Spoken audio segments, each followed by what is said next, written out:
Hello viewers, எல்லோரும் எப்படி இருக்கீங்க? நான் சூப்பராக இருக்கேன். நம்ம செடியோட அப்டேட் பார்த்துட்டு வீடியோக்குள்ளே போவோம். பாருங்கள் விவர்ஸ், 4 முட்டை இருக்குனால அதில் ஒரு முட்டை இங்கே பூத்துட்டாங்க. இந்த தொட்டியில் வச்சுருக்கிறதுலையும் ஒரு பூ பூத்துட்டாங்க.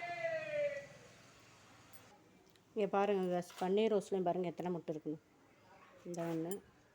இந்த ஒன்று இன்றைக்கி ஒன்று பூத்துட்டாங்க பாருங்கள். எவ்வளோ சூப்பராக இருக்குன்னு பாருங்கள் பூவு. அதுபோக 7 days ரோஸ்லையும் பாருங்கள், இன்றைக்கி இன்னும் 2 நாளில் நல்லா விரிஞ்சிரும். அடுத்தாப்போ இந்த இதில் ஒரு முட்டை இருக்குது பாருங்கள். எல்லாமே நல்லா சிறப்பாக வந்துக்கிட்டு இருக்காங்க. இந்த இங்கேயே ஒரு முட்டை இருக்குது பாருங்கள். எல்லாத்துக்கும் காரணம் இயற்கை உரம் கொடுக்கறனால தான். இன்றைக்கி ஒரு ஃபெர்டிலைசர் தான் கொடுக்க போகிறோம். இந்த கிளாடிஸ் பல்பில் இது பூத்து முடிச்சிருச்சுல, அடுத்ததாக ஒன்று பூக்க போகிறாங்க பாருங்கள். இங்கே பாருங்கள் விவஸ், விதை போட்டதும்ல அதில் எப்படி குட்டி குட்டியாக முளைச்சிருக்காங்கன்னு பாருங்கள். பார்க்கவே ஹாப்பியாக இருக்குது. இந்த இதெல்லாம் என்ன செடின்னு தெரில, கீரையாக இருக்குமா என்னன்னு தெரில. அவன் கொடுத்த விதை குட்டி விதை என்ன விதைன்னு கமெண்டில் கேட்டேன், அவங்க ஒன்றும் சொல்லலை. பார்ப்போம் என்ன வருதுன்னு. அதேமாதிரி இந்த கிழங்கெல்லாம் ஊனி வச்சுருக்கெல்லாம் நல்லா மேலே பச்சை கலர் துளிர் அடிச்சிருக்கு பாருங்கள். அப்போ நல்லா சிறப்பாக வரும்னு பார்த்தேன். இது நல்லா உயரமாக வளர்ந்துருச்சு பாருங்கள். எல்லாமே நல்லா சூப்பராக வந்துக்கிட்டு இருக்குது.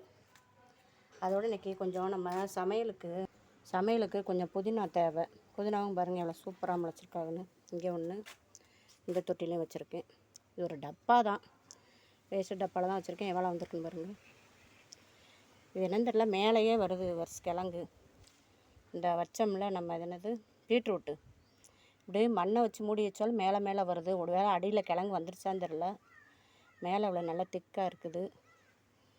தோண்டி பார்க்கவும் நாள் ஆயிடுச்சு, எவ்வளோ நாள் ஆயிடுச்சு தெரியலை. அதான் அப்படியே யோசித்துக்கிட்டு இருக்கேன். இப்போ கொஞ்சம் சின்ன ஹார்வெஸ்ட் எடுத்துக்கிடுவோம். வேறு ஒன்றும் இல்லை விவர்ஸ், இந்த 3 நாளாக புளிக்க வச்ச தண்ணி எடுத்து வச்சுருக்கேன். இப்போ இட்லி மாவு கழுவுன தண்ணி, பழைய தயிர், பருப்பு கழுவுன தண்ணி, அதில் 2 வாழைப்பழத்தோலை என்ன செஞ்சுருக்கேன், ஊற போட்டு வச்சுருக்கேன். இதைத்தான் என்ன செய்ய போகிறேன், தண்ணியில் கலந்து கொடுத்து விட போகிறேன் எல்லா செடிகளுக்கும். இப்போ நம்ம சின்ன ஹார்வெஸ்ட்டை பார்த்துருவோம். இந்த ரோஸை கட் பண்ணி எடுத்துருவோம் விவர்ஸ். வெயிலில் இருந்தால் ஒரு மாதிரி கருகிரும். அதனால் இந்த 3 ரோஸையுமே எடுத்துருவோம். இங்கே பாருங்கள் விவர்ஸ், கனகாமரம் கொஞ்சம் எடுத்துட்டோம். கொஞ்சம் மஞ்சள் கனகாமரம், ரோஸும் 3 ரோஸ் எடுத்துருக்கோம் பாருங்கள். கொஞ்சம் மல்லிகைப்பூவு, நித்திய மல்லி இப்போ தான் பூக்க ஆரம்பிச்சிட்டாங்க பழையபடி மொட்டு விட்டு. ஒன்று இருந்துச்சு. அது கூட இப்போ தேவைக்கு கொஞ்சம் புதினா எடுத்துருக்கோம். ஃப்ரெஷ்ஷாக புதினா எடுத்து நம்ம இப்போ சமையல் பண்ண போகிறோம்.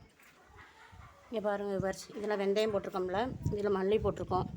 இதே என்ன செஞ்சிடலாம், இன்னும் ஒரு வாரத்தில் என்ன செஞ்சலாம், முளை விட்டு வந்துடுவாங்க. அடுத்து மல்லிச்செடி வீட்டிலே ஹார்வெஸ்ட் பண்ணிக்கலாம்.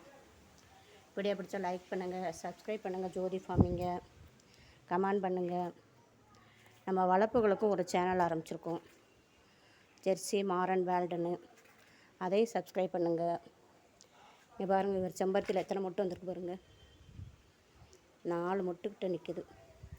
எல்லா தளிர்லையுமே என்ன செய்ய ஆரம்பிச்சிட்டாங்க, மொட்டு வர ஆரம்பிச்சிட்டாங்க. எவ்வளோ சூப்பராக இருக்கும் பாருங்கள். அந்த மீன் கழுவுன தண்ணிகளை கொண்டாந்து ஊற்றி விட்டேன். அதுவும் இது மேலே ஃபுல்லுமே பழைய சோறு தண்ணியை ஊற்றி விட்டேன். இந்த குட்டி குட்டி மாவுப்பூச்சி இருந்தாலும் சரி போயிடும். அதனால் மாவுப்பூச்சி தொல்லை வராமல் இருக்கிறதுக்கு பழைய சோறு தண்ணியை ஊற்றினாலே போதுமானது. மாவுப்பூச்சி தொல்லையே இருக்காது. தேங்க்யூ.